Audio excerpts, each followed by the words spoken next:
এবারে বান্দরবান থেকে প্রচারণার খবর জানাতে যুক্ত হচ্ছেন ইয়াসিনুল হাকিম। ইয়াসিন,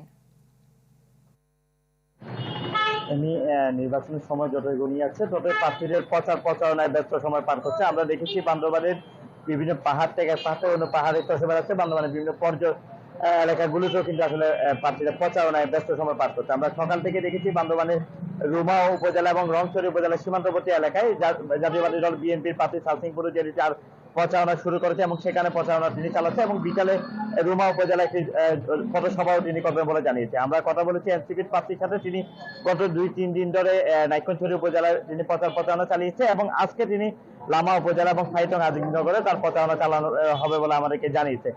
আমরা কথা বলেছি ইসলামী আন্দোলন বাংলাদেশের প্রার্থীর সাথে। তিনি আমাদেরকে জানিয়েছে তাদের প্রচারণা গতকালকে বান্দরবান সদর কেন্দ্রিক চলেছে। আজকে সদরের বিভিন্ন ইউনিয়নগুলো তিনি প্রচারণায় ব্যস্ত সময় পার করবেন।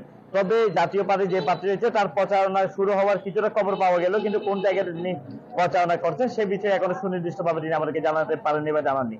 আমরা কথা বলেছি জেলা রিটার্নিং কর্মকর্তার সাথে। জেলা রিটার্নিং কর্মকর্তা আমাদেরকে জানিয়েছে 12 তারিখে একটি অবাধ সুষ্ঠু নিরপেক্ষ নির্বাচন উপহার দেওয়ার জন্য আজকে তারা 2 দিন ব্যাপী একটি প্রশিক্ষণ শুরু করেছে। সেখানে 182 জন মানুষ প্রিজাইডিং অফিসারকে তারা প্রশিক্ষণ দিচ্ছে। পাশাপাশি 732 জনকে আসলে সহকারী প্রিজাইডিং অফিসার এবং 1505 জনকে পোলিং এজেন্ট হিসেবে তারা প্রশিক্ষণ দিচ্ছে এবং এই প্রশিক্ষণের মাধ্যমে নির্বাচনকে একটি সুস্থ এবং নিরপেক্ষ করতে পারবে বলে তারা জানিয়েছে।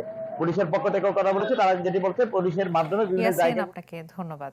দর্শক, বান্দরবানের নির্বাচনী প্রচারণা খবর জানাচ্ছিলেন ইয়াসিনুল হাকিম। বিদেশ থেকে দেশে রেমিটেন্সের টাকা আসে নিরাপদে, তাই আজই আপনার আপনজনকে বলে রাখুন রেমিটেন্সের টাকা যেন শুধু নগদেই পাঠায়।